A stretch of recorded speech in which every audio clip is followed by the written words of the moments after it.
Hey, and welcome to part 3 of this 5-part mini course. Today, we're going to be talking about dysbiosis. So last time we talked all about stomach acid, and we finished off by talking about okay, so you have decreased stomach acid, things get to food travels further than it's supposed to, undigested, and also we have some bacteria that moves a little bit further in the digestive process than it should have. So then what happens next? And dysbiosis is the natural next step of what happens. So that's what we're going to talk about today. Before we get into it, though, one of the things I want to talk about that we oversimplify regularly is I hear a lot of people talk about good bacteria and bad bacteria. And full transparency, I've done that too because it's an easier way to talk about it. But that's a little bit of an oversimplification because there are different types of bacteria, right, that actually exist. And it's not necessarily good versus bad. So we have bacteria all over the place.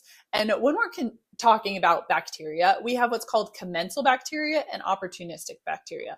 So commensal bacteria is bacteria that is so all of them aren't necessarily good or bad, but commensal is neutral, right? It lives alongside us. And honestly, in our digestive system, some of our commensal bacteria actually have specific roles. It helps to ferment certain fibers, which can produce products that actually feed our cells within our large intestine. And so it does some things that are actually good.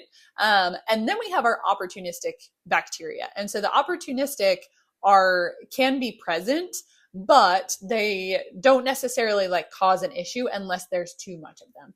Right. And so when it comes to dysbiosis or balance, right, dysbiosis has to do with the balance, not necessarily an invasion. It's not hey, we have all this bad bacteria or not enough good. It's basically hey, our balance of commensal versus opportunistic for what the environment's supposed to be is off. And so that's what dysbiosis is. It's a imbalance of bacteria in our digestive system. So that's what we're talking about today. So the first question is typically okay, well then where should bacteria actually live? Where should it be? So most of our bacteria is actually going to be in our large intestine. And we talked about this in part 1, because when we talk about our gut microbiome, our gut being our intestines and our microbiome being the bacteria there, our gut microbiome, when people refer to that, they're talking about the bacteria that make up the bacteria that exist within our large intestine. All right. And so that's what we're talking about. Most of the bacteria is actually present there in our digestive system. Now, there is bacteria in different parts of our digestive system. It doesn't solely exist in our large intestine, but the majority of our bacteria, the trillions that we've talked about before in part 1, are all in that large intestine. And sometimes we can see there's an overgrowth or an overgrowth at different parts. And SIBO is one example of that. So our small intestine has some bacteria. However, when there is an overgrowth of some bacteria, it can lead to what's called small intestinal bacterial overgrowth, also known as SIBO.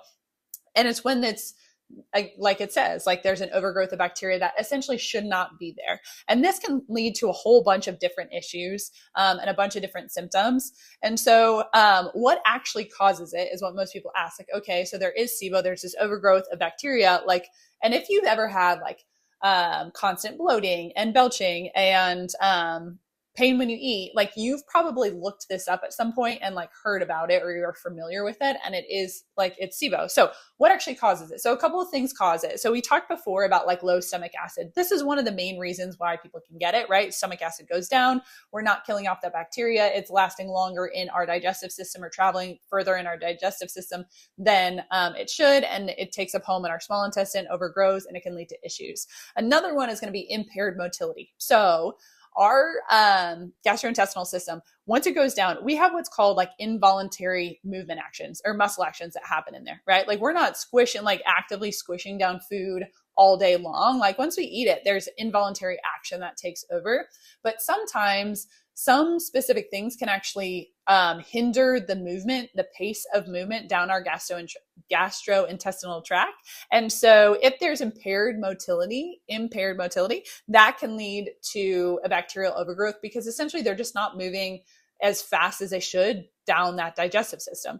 A third thing can be undigested food. So you eat food and it doesn't get fully digested. It gets down into your small intestine, and then the bacteria actually will use that food as fuel to be able to continue to grow and replicate. And then all of a sudden you've got these healthy growing bacteria that are in the wrong place and in overabundance, which is causing a lot of issues to you. And it's because of that undigested food that went down that system.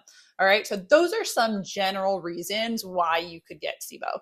Now, there are some more contributors to SIBO that I think are super interesting. So I want us to kind of dive into them because I think that sometimes you'll hear connections to your gut or to SIBO, and these are the connections you'll hear. And so I want you to know why. So let's start off with hormonal. So a lot of times you'll hear, like, we've talked a lot about our connections between our gut and our hormones, and this is another one, right? So thyroid or hormonal changes can lead to SIBO. And here's why. So there's thyroid function. So when it comes to our thyroid, there are a bunch of different hormones that are produced. Our thyroid produces hormones, right? And so when we have hypothyroidism, so decreased thyroid function, it can lead to slowed gastrointestinal motility, which can lead to SIBO because things aren't traveling as fast. Another thing can be our sex hormones. So estrogen and progesterone specifically. So if we have some fluctuations, so whether around a time of menstruation or a time of menopause, when things are changing, that fluctuation in those sex hormones can actually lead to decreased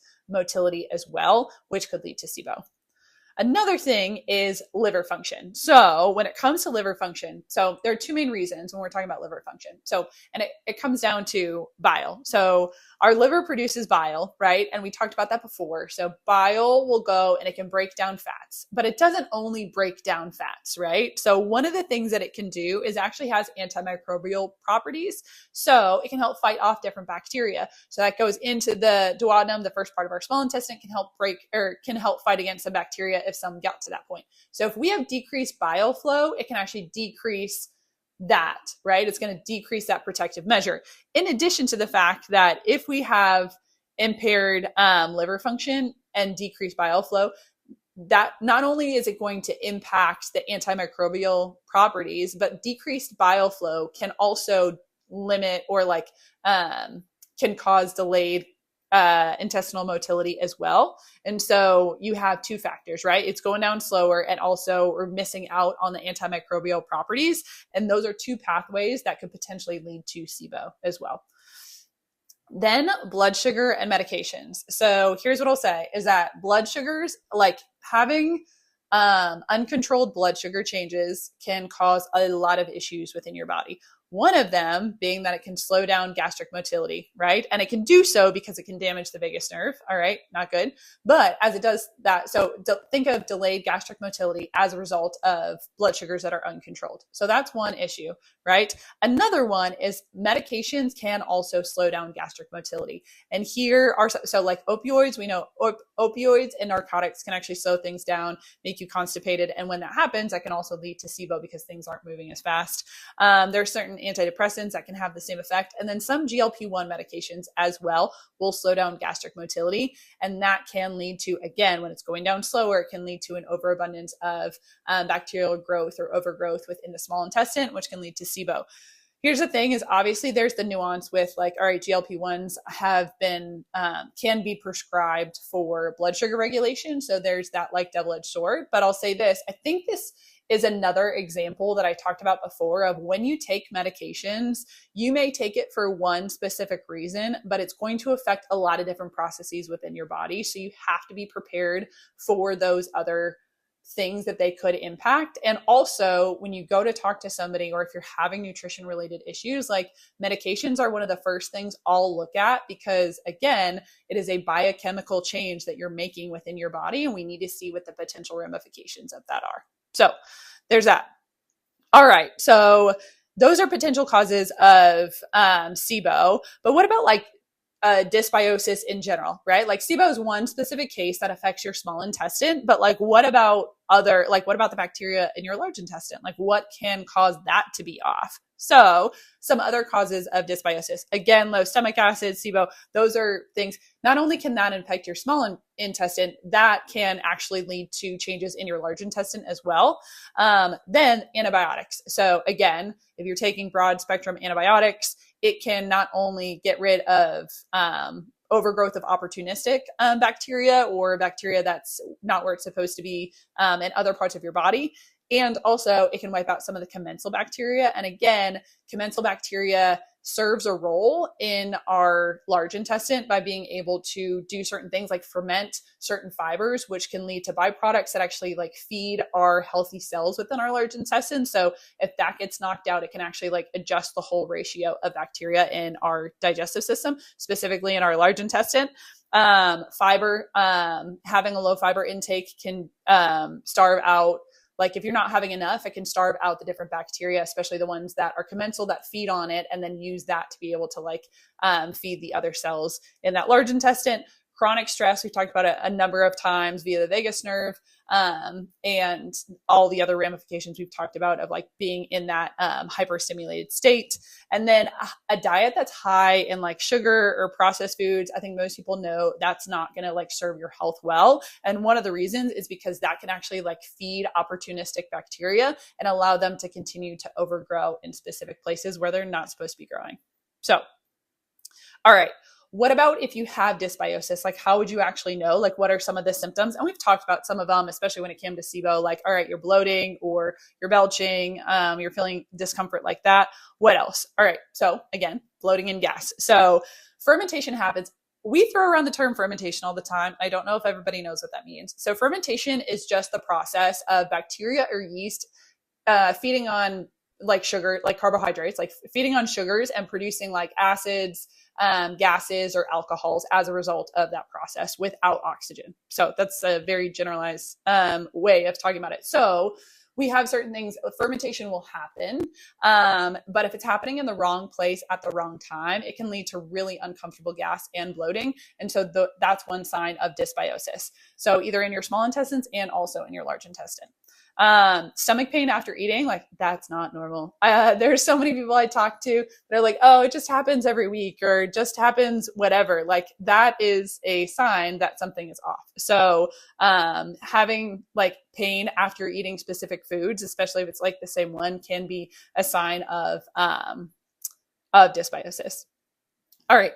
Increasing sensitivities to foods. That's another thing because, okay, so our gut lining, and we've talked about this before, that mucosal lining, those cells that line your intestines, if they become more and more reacted to foods, like if your safe food list continues to shrink, that can show that there may be some irritation in that gut lining and that there is a dysbiosis that's affecting that layer of that gut lining, that layer of cells, right? Especially when it was like, hey, I used to tolerate it and now I can't tolerate it anymore. And that's happening more and more frequently. That's a pretty good indicator that, hey, there's a bacterial situation that's going on that's not great and a dysbiosis. All right, constipation and diarrhea. So that happens. So dysbiosis can basically like push things one way, or it can either slow things down or it can like hyperspeed things up in bad ways. And so those are some examples of hey, I have dysbiosis if you have that regularly. All right, low energy and brain fog. This has to do with nutrient absorption and the gut-brain connection, right? So the gut-brain connection, we've talked about that a bunch. The vagus nerve that connects your brain to your gut, that can lead to some issues when it comes to like brain fog and energy. And also, if there is dysbiosis and there's an inability to be able to absorb certain nutrients, that can show up in low energy. So dysbiosis can lead to issues with nutrient absorption, and you might see that in these symptoms, which could indicate that there's a issue with your microbiome. Okay, acne and hair loss. Again, similar to the last one in the sense that nutrient absorption is like a key thing. So if someone comes to me and they've got acne, hair loss, brain fog, they've got all these things, I'm like, okay, what is going on with your gut bacteria? Because it doesn't seem, especially when you're going through their intake, like, yeah, some people just like eat really, really poorly and that's it. But sometimes people eat poorly because they can't tolerate other foods. Sometimes they are eating fine, but their body's actually not absorbing the certain nutrients that they're trying to consume. They're like, hey, I've changed my diet. I've done all these things. I'm eating really good food and I'm so tired all the time. Or my hair is really falling out, even though I've really been paying attention to this. That tells me that you might be eating the right foods, but your body might not be absorbing the right foods. And that can be as a result of the dysbiosis that's happening. So, and also there can be an immune effect. in the sense that like if there is dysbiosis and you have an inflamed gut, right? So your gut is reacting because it knows like, hey, look, there's an issue here because there's dysbiosis. There's a bacteria here that shouldn't be here. And so I'm in an inflamed state. And therefore it starts to limit essentially the nutrient distribution and affect your nutrient absorption and reactions to other things in your body. And your hair and your skin are not necessarily a priority for maintaining life, right? Your body's going to go towards what seems like an infection or some sort of inflammation first before it starts to feed that. And so you can start to see that take effect in your hair and your skin as a result. And then, okay, so that is a large overview of like, okay, so this is dysbiosis. This is what can happen. This is what it can look like. These are the things that can cause it. And sometimes it's bacteria is off. And sometimes bacteria is off and it's because of a specific reason, right? Sometimes that imbalance actually has a name and it's because of something else that's come into the environment that shouldn't be coming in, whether it's a parasite, whether it's yeast, whether it's mold. And so exposures to that can impact your bacterial, the bacteria in your gut. And so that's what we're going to talk about next. So session 4 is all going to be about yeast, parasites, mold. So hope you stick around for it. See you there.